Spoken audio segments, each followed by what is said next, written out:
c'est Charlie.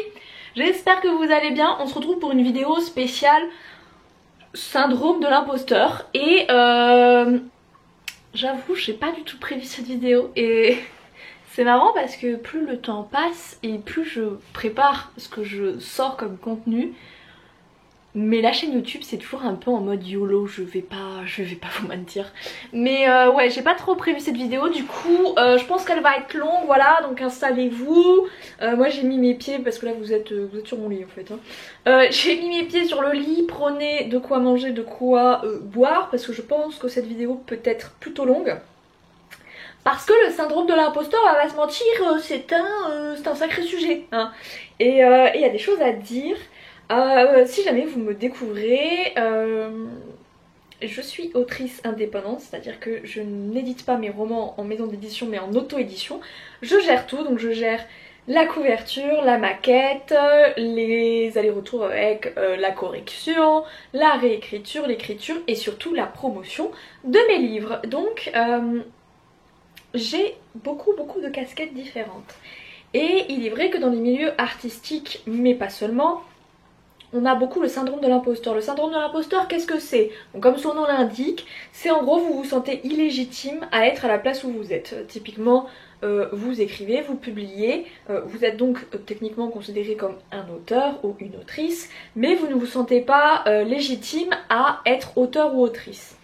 C'est assez drôle parce que dans mon activité donc d'autrice, je ne ressens pas le syndrome de l'imposteur. Par contre, je l'ai senti de manière extrêmement forte et même violente quand je suis sortie de mes études. J'ai fait un DUT, information, communication, option métier du livre et du patrimoine qui était spécialisé en édition librairie. Ouais, c'était très long, c'est toujours très long à dire. Et ensuite, je me suis rendu compte que vendre des livres, puisque je voulais être dans la partie édition, et mine de rien, il y a un gros travail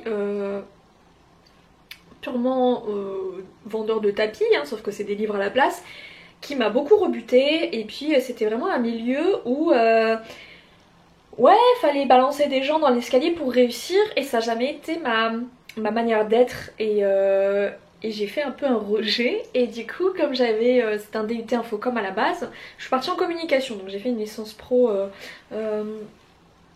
Elle a changé de nom, mais à l'époque elle s'appelait licence professionnelle de communication offline et online, donc c'est à dire que je pouvais être aussi bien dans la communication purement on va dire des flyers, ce genre de choses, donc vraiment IRL, et la communication plus digitale du coup. Et je me suis retrouvée à la fin de ma licence avec cette impression de n'être absolument pas une personne communicante. J'avais pas du tout l'impression de mériter ma place de chargée de communication, et ça a été très violent. Et je pense que aussi c'est une des raisons où déjà, autre que le monde du travail te fait dire que tu n'es qu'un petit être parmi des milliers d'autres, hein, parce que c'est ça, hein, quand tu fais de la communication, il y a plein de formations différentes dans des écoles publiques, dans des écoles privées, parce que moi c'était public, hein. Et ouais, je me suis très vite rendu compte que j'étais rien. Voilà, comment le dire autrement. Et je me sentais illégitime vraiment à prendre la place de quelqu'un que j'estimais plus compétent que moi. Et c'est comme ça que j'ai fait la rencontre du syndrome de l'imposteur. Mais c'est assez drôle parce que que ce soit sur YouTube, que ce soit avec mes livres ou sur les réseaux sociaux, de manière générale, j'ai jamais ressenti ça, ou alors à des taux tellement faibles par rapport à ce que j'avais vécu avant que j'estime que je les ressens pas réellement. Mais là, récemment, il y a des choses qui ont changé dans ma vie. Dit que ça, c'est on dirait qu'il s'est passé plein de trucs. Mais en gros, j'ai sorti une duologie qui est Bad Boy et Intello. J'avoue, le roman est juste en face. Enfin, les deux romans sont juste en face et j'ai la flemme de les prendre, mais je vous mettrai une petite image.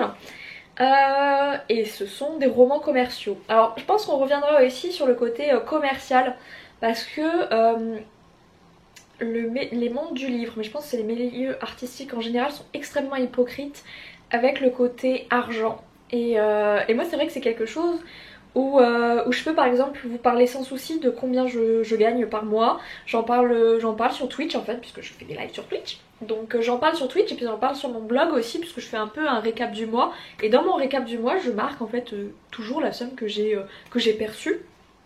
Et c'est vrai que c'est pas quelque chose où je me sens... je ressens un tabou. Mais il est vrai que j'ai quand même un rapport très particulier aussi à l'argent. Alors moi j'ai pas honte de dire combien je touche. Mais c'est vrai que Bad Boy et Intello ayant extrêmement bien fonctionné puisqu'il était commercial et que on a vraiment poussé pour qu'il se vende et il s'est vendu, j'ai fait quand même beaucoup d'argent avec. C'est-à-dire que là, j'ai pas les chiffres en tête, mais le tome 1 est sorti en mars et là le tome 2 est sorti ce mois-ci. Le tome 2 depuis du coup 9 jours, puisqu'il est sorti le 1er juin, m'a rapporté 2000 € juste lui. Et le tome 1 sur du coup mars, avril, mai et le petit bout de juin, je crois qu'il m'a fait plus de 3000 €. Je crois, mais je vous avoue que je suis pas sûre, peut-être plus. Ça c'est sûr, c'est 3000 € minimum en tout cas. Et donc c'est des grosses sommes d'argent, tu vois. Et là, j'en ai parlé avec mon meilleur pote, tu vois, il me disait ouais c'est un peu le syndrome de l'imposteur et c'était oui et non. Parce que c'est pas un syndrome de l'imposteur en mode ce que j'écris c'est de la merde, il y a quelqu'un qui mérite ma place. Ça, je le ressens pas. Parce que j'ai commencé à écrire très jeune, j'avais 10 ans. Donc j'avais un peu la fougue de la jeunesse. Et c'est vrai que bon, j'avais sorti à ma mère dans le plus grand des calmes à 10 ans. Tu verras maman, je vais écrire, je vais faire beaucoup d'argent et je vais t'offrir ta maison bioclimatique. Les maisons bioclimatiques c'est des maisons qui sont à empreinte carbone neutre ou en tout cas qui tendent à être neutres ou positives en fait. Et j'avais la fougue de la jeunesse, c'est-à-dire que maintenant à 26 ans, bon bah je rigole de mon moi qui avait 10 ans parce que clairement j'étais...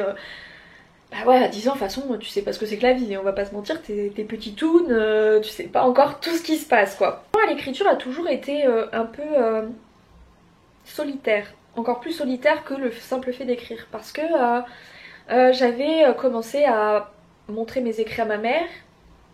Je l'ai pas très senti motivée et du coup j'ai arrêté de lui montrer. Par contre j'en montrais de temps en temps à certaines profs, du collège notamment. Mais il est vrai que par ma famille, ma mère n'a pas eu un rejet mais j'ai senti que ça lui plaisait pas plus que ça. Et moi c'était quelque chose que j'adorais faire donc j'ai continué un peu dans mon coin. Et c'est vrai que je pense qu'au début mes parents pensaient que c'était une lubie, tu sais, enfin t'as 10 piges, il y a plein de choses que tu testes et que tu arrêtes au bout de 2 semaines quoi.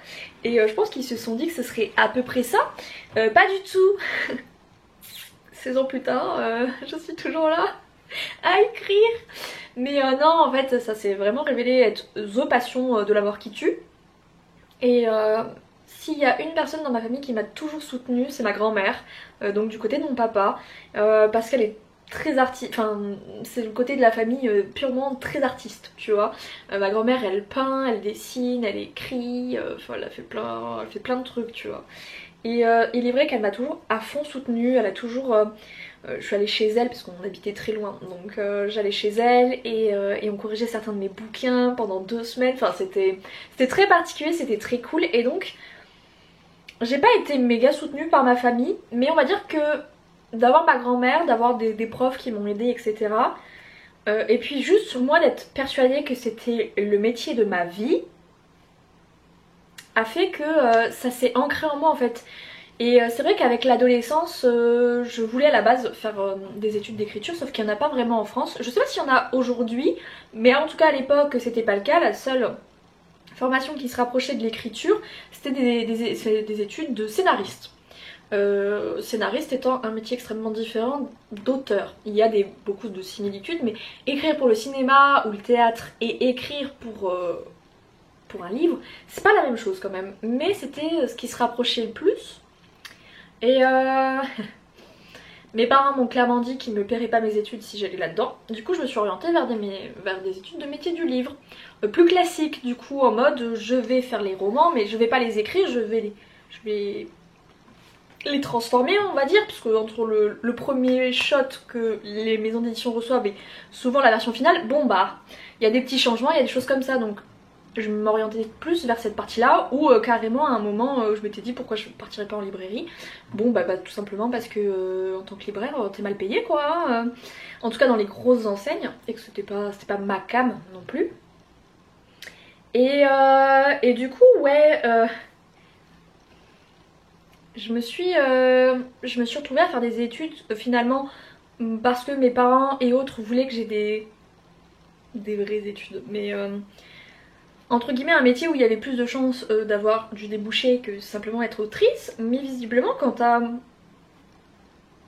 t'es faite pour un truc, le destin te rappelle très gentiment, il toque à ta porte, il te dit oui non, tu t'es un petit peu trompée là, hein, la communication c'est sympa mais bon, c'est pas ce que tu veux faire réellement. Et c'est vrai que quand je regarde ma licence pro, j'ai fait un stage dans une boîte d'auto-édition. C'est très drôle puisqu'aujourd'hui je suis en auto-édition.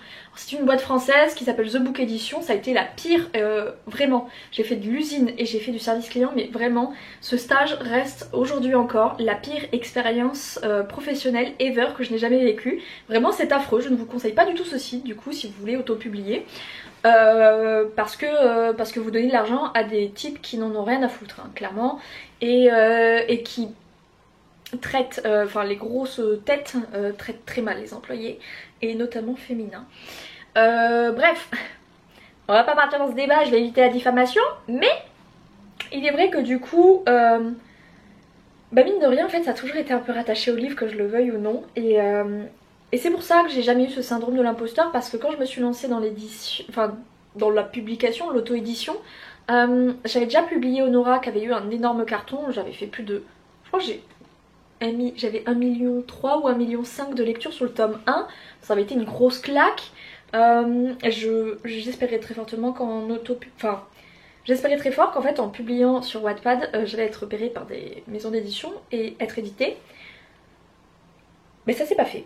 J'ai été par contre contactée par Wattpad en lui-même pour passer en histoire payante, sauf que à l'époque je visais encore l'édition à ce moment-là pour Honora, avant de me dire qu'en fait non, je voulais pouvoir écrire le nombre de romans que je voulais pour Honora, et c'est pour ça que je suis partie sur 16 après, hein, j'avoue. Mais c'est vrai qu'Honora a beaucoup changé, j'étais partie sur 8 tomes à la base, après je suis passée à 4 pour l'édition, avant de me dire que j'avais pas envie, et après je me suis rendu compte que j'allais faire un multi-univers, donc avec plein d'héroïnes dont les histoires se croisent ou sont liées. 4 c'était impossible du coup, et 8, comme j'avais déjà changé plusieurs fois l'histoire dans ma tête, 8, sachant que du coup j'ai relié ça à un multi-univers et qu'il va y avoir des choses qui vont se passer dans Honora qui vont rejoindre certaines autres histoires, bref, 8 tomes c'était pas possible, d'où le 16. Mais c'est vrai qu'en fait le succès d'Honora sur Wattpad m'a rassurée un petit peu, et c'est pour ça que je suis un peu partie à l'aventure, on va dire ça comme ça, à l'aventure sur l'auto-édition. Et c'est vrai que ça a fonctionné, et ça a très bien fonctionné, puisque là, l'année dernière ça a été dur, je vais pas vous mentir, hein, puisque l'année dernière du coup j'avais fait quoi, 5 000 € sur l'année. Là normalement, selon mes petites prévisions, 5 000 € c'est ce que je vais faire ce mois-ci. Voilà. Et je me rends compte que j'ai pas un syndrome de l'imposteur comme beaucoup le ressentent, mais je me sens un peu... C'est illégitime à toucher cet argent. Et c'est bizarre parce que je me sens pas illégitime du succès que j'ai. Enfin, dit comme ça, j'ai l'impression, je suis J.K. Rowling. Bon, je vais me calmer, mais... Bon, voilà, mon bouquin, il est quand même encore dans le top 100. J'ai été démarchée par des groupes Facebook de lecture et qui étaient en mode oh mais trop cool que tu nous rejoignes, il y a tellement de lectrices qui t'aiment bien. Puis j'avais fait un petit post comme ça pour annoncer la sortie de Bad Boy 2, et j'ai eu plein de commentaires de personnes qui m'ont dit oh c'est trop bien, j'ai adoré Honora, j'ai adoré tel bouquin, et c'est vrai que ça fait bizarre parce que c'est beaucoup de chiffres, et c'est vrai que avec YouTube j'avais déjà conscience de ça, mais ça reste des chiffres, c'est très abstrait, tu vois. C'est quoi finalement 50 000 pages lues dans une journée? Enfin, c'est un chiffre, tu vois. Et tu te rends pas réellement compte de ce que ça représente. Mais je pense que si je devais calculer, je vais vous calculer, je vais calculer en une journée combien de personnes ont lu le bouquin du coup. En papier il est plus grand, mais en numérique, Amazon a une certaine manière de calculer les livres et leurs pages en numérique. Et je crois que le mien est à 300 pages en numérique. Ça fait en une journée 166 livres qui ont été lus et terminés en une seule journée. Mais 166, c'est encore vaste, tu sais, c'est pas genre Il faudrait que je calcule ma bibliothèque et que je me dise genre toute cette bibliothèque a été peut-être lue en une journée, mais c'est tellement abstrait, je m'en rends pas compte. Mais je suis contente parce que voilà, ça fonctionne. Je commence à me dire que petit à petit, mon nom d'autrice commence à se faire sa petite place, que je commence à me faire ma place dans l'auto-édition Game FR, enfin exclusif à Amazon, hein, puisque je publie que sur Amazon. Et je commence en fait à faire un peu ma petite place quoi. Et en même temps, je suis en train de me dire genre c'est comme si, même si j'en avais chié ma race l'année dernière, tu vois, parce que j'en ai chié hein, quand même pour réussir à ça. Mais c'est comme si j'en avais pas assez chié, tu vois. Comme si je m'attendais à tellement galérer 15 fois plus que du coup que ça fonctionne cette année. Alors qu'en vrai, enfin, j'ai bossé comme une malade, j'ai pas compté mes heures, j'ai fait un surmenage. Enfin, ouais, enfin mine de rien, enfin quand même, je le mérite, tu vois, mon succès. Et en même temps, je suis là, ouais, mais est-ce que t'en as chié ta race, tu vois? Et oui, mais pas assez longtemps dans mon esprit. C'est très très bizarre, tu vois, parce que je suis pas sûre que c'est une espèce de syndrome de l'imposteur, mais de manière différente. C'est pas mon art que je remets en question et mes compétences d'écriture, mes compétences d'autrice auto-éditée en général en fait. J'ai l'impression que ce que je remets en cause, en question, c'est comme si j'avais pas assez souffert. C'est complètement con, tu vois. Enfin, tu peux avoir un succès sans souffrir. Enfin, mais je crois que c'est très lié à mon éducation et à mon éducation sur le thème du travail, tu vois. C'est pas pour rien, travail à la base c'est un mot qui veut dire torture quoi, hein. C'est souffrance, travailler c'est de la souffrance. Et c'est pas pour rien qu'il y en a autant qui taclent par exemple les footballeurs ou les streamers en disant qu'ils travaillent pas vraiment parce qu'ils souffrent pas, tu vois. Il y a toujours, surtout j'ai l'impression en France, il y a toujours ce côté le travail est égal la souffrance, tu vois. Et même si j'en ai chez ma race pour atteindre le niveau où j'en suis, j'ai peut-être pas assez souffert, tu vois, pour avoir cette place. Bon, la caméra s'est éteinte, donc peut-être que ça a un petit peu changé de place, hein, la batterie m'a lâché. Mais ouais, en fait j'ai l'impression que... Ouais, j'ai pas assez souffert et donc, entre guillemets, je mérite pas l'argent que je fais. Et c'est vraiment le point de l'argent, je m'en rends compte, qui, je crois, me pose souci. Parce que c'est vrai que je suis partie à 18 ans de chez mes parents et je suis allée à l'autre bout de la France. Et dans mes études, j'ai manqué d'argent. À la fin de mes études, j'ai eu des périodes où j'ai pas bossé. Après, j'ai été intérimaire, j'ai fait un CDD. Puis après, j'ai eu un CDI où j'étais pas payée tous les mois parce que la boîte avait des soucis. Et du coup, bah, l'année dernière, où j'ai fait un mi-temps, je touchais mon chômage d'intérim, donc en gros, je touchais rien. Où j'en ai chié vraiment financièrement, j'en ai encore chié. En fait, ouais, c'est ça, je réfléchis, je vais avoir 26 ans cette année. Et ça fait depuis mes 18 ans que financièrement, je suis pas stable. Il y a des hauts et des bas, et on est plus sur du bas en termes financiers, tu vois. Et je crois que c'est pour ça de me dire, genre, est-ce que tu te rends compte qu'en un mois, tu vas faire 5 000 euros que t'as fait en un an de société l'année dernière, quoi. Et c'est comme si, ouais, j'avais du mal à me dire que potentiellement mes soucis financiers allaient s'arrêter. Et surtout, ce que j'ai peur, c'est de me dire, un peu comme j'avais. Enfin, si c'était passé avec Embûche. Embûche, c'est mon premier roman auto-édité. Il a cartonné, il a fait 202 précommandes. Ça a bien tourné, sauf qu'après, j'ai sorti Illusion. Ça aussi, je reviendrai dessus parce que si j'ai sorti Illusion à ce moment-là, c'était pas pour rien. Et on va parler de élitisme littéraire et culturel et on en reparlera j'aimerais bien à la fin du mois ou début du mois prochain. Il y a plein de sujets comme ça que j'aimerais bien aborder avec vous, mais ouais, Illusion a vraiment, enfin ça reste mon bouquin le moins bien vendu de tous mes livres confondus. Et ça a été très dur du coup parce que j'ai sorti Embûche en décembre, Illusion en février et j'ai sorti Qu'est-ce que j'attends pour être heureuse en mai. Donc il s'est écoulé 2 mois entre Illusion et Qu'est-ce que j'attends pour être heureuse. Et j'ai vraiment pas fait beaucoup d'argent pendant cette période là. Surtout qu'Amazon paye 60 jours plus tard. Je pense que inconsciemment j'ai peur que ça refasse la même chose qu'avec Embûche. Sauf que la grosse différence c'est qu'Embûche c'était mon premier. Donc Illusion étant mon deuxième, j'avais pratiquement pas de catalogue. Là on n'est pas du tout pareil puisque ce mois-ci j'ai auto-publié mon 12e roman. Donc j'ai un catalogue en fait, même si carrément les nouvelles de Noël là, c'est l'été, elles tournent pas des masses. J'ai Honora quand même qui a bien tourné, j'ai les Playing, je sens les Broken donc qui sont liés à Playing, donc c'est vrai que les Broken font remonter aussi les Playing, donc en vrai j'ai un catalogue qui tourne, tu vois, je vais pas me retrouver comme l'année dernière à faire que 100 € dans le mois.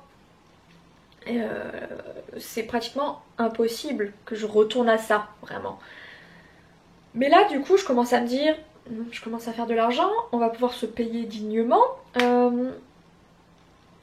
Et j'ai un peu peur que ça retombe et que je me retrouve à ne plus pouvoir me payer et à pas pouvoir mettre des sous de côté pour ma trésorerie et du coup je me sens... Ouais, c'est un syndrome de l'imposteur mais extrêmement différent de ce que de ce que les gens ont, parce que c'est un syndrome de l'imposteur par rapport au travail, à la souffrance au travail et au fait de gagner de l'argent. C'est très bizarre. Et j'aimerais trop vous donner des pistes en mode non mais pense comme ci, pense comme ça, mais c'est pas le cas du tout en fait. Et je sais que j'étais tombée sur des TikTok, oui, parce que j'ai découvert TikTok, je fais des TikTok et je suis tombée dedans. Et c'était une nana qui parlait de la loi de l'attraction en fait, et qui disait que parfois la loi de l'attraction ne fonctionne pas, c'est quelque chose que je crois. La loi d'attraction c'est le fait de penser très fort à quelque chose et de mettre en place les éléments pour que ça se réalise. La loi d'attraction c'est vous voulez être millionnaire mais vous restez assis, votre gros cul posé sur le canapé à regarder Netflix, ça n'arrivera jamais. Par contre vous voulez être millionnaire et vous décidez, vous avez une idée d'entreprise qui pour vous peut bien fonctionner, vous allez commencer à monter cette entreprise afin que elle vous dégage un salaire et un salaire très important par exemple. La loi d'attraction c'est pas un truc magique, en gros il faut que tu mettre en place plein de choses et c'est un petit peu l'univers qui va aller un peu plus vite parce que tu mets tout en place et que tu y crois très fort. Et j'ai toujours eu un peu appliqué sur YouTube. Quand j'ai commencé à visualiser ma réussite sur YouTube, 2-3 mois plus tard, j'ai lancé un live sur les Sims et ça a explosé. Et après en fait je me suis rendu compte que non, ça me plaisait pas tant que ça. J'ai mis du temps à me rendre compte, mais ouais. Après ma chaîne a faibli, mais parce que j'envoyais à l'univers finalement une envie de rester dans mon petit coin et de pas me taper non plus la communauté qui était en train de se ramener sur ma chaîne parce qu'elle me représentait pas. Et du coup, bah, cette loi d'attraction, je l'ai pensée très très fort sur mes livres et j'ai pris aussi confiance en moi, c'est-à-dire que les livres commençaient à fonctionner, à tourner. J'ai commencé à me dire non mais tu le mérites en fait, tu vois. Et la loi d'attraction peut ne pas fonctionner si vous avez des pensées limitantes et en fait des choses qui inconsciemment vous bloquent.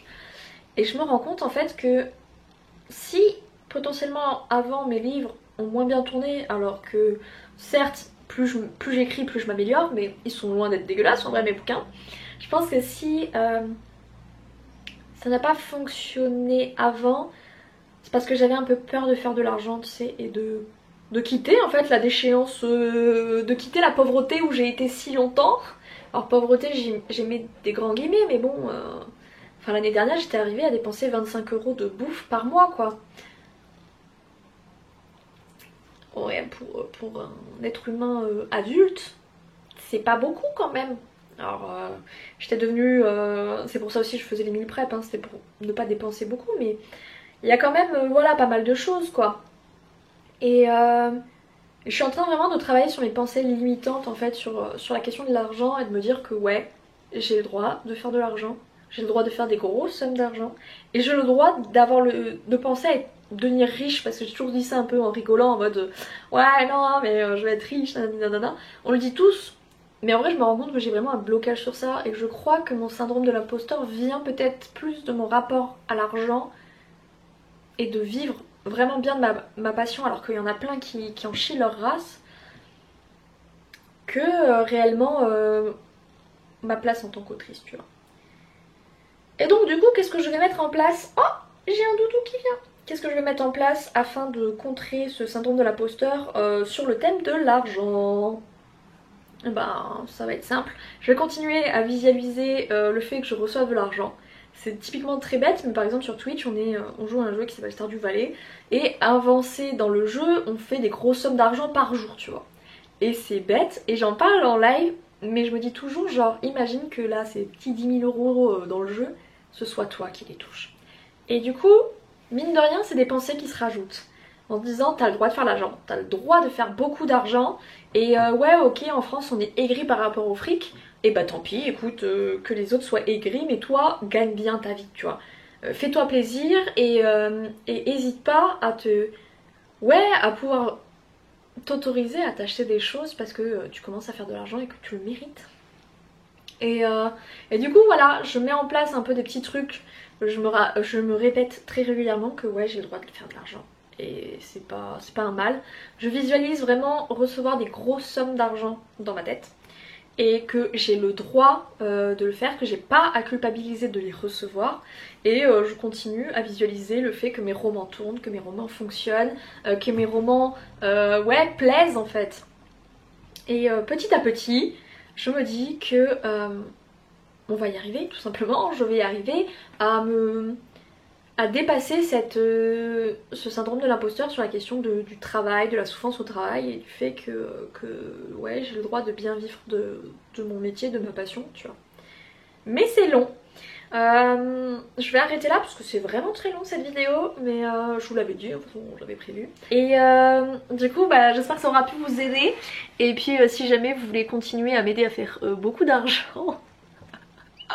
Mais ouais, si jamais vous voulez découvrir mes romans, ils sont pas très chers en plus en numérique. Je vous mets tout ça dans la description, puis ils sont gratuits avec l'abonnement Kindle. Et moi je vais vous laisser là du coup. J'espère que ce format de blabla vous aura plu, parce que c'est quelque chose que j'ai vraiment envie de mettre en place. Vous l'avez vu, ma chaîne YouTube change énormément. Et j'essaye de m'adapter un peu à ce que j'ai envie pour cette chaîne et je suis encore en pleine réflexion, mais je commence à tâtonner sur certains formats, donc vous allez en voir passer pas mal avant que je trouve des choses qui me plaisent à faire dessus. Du coup je vais vous laisser là, je vous fais à tous et à toutes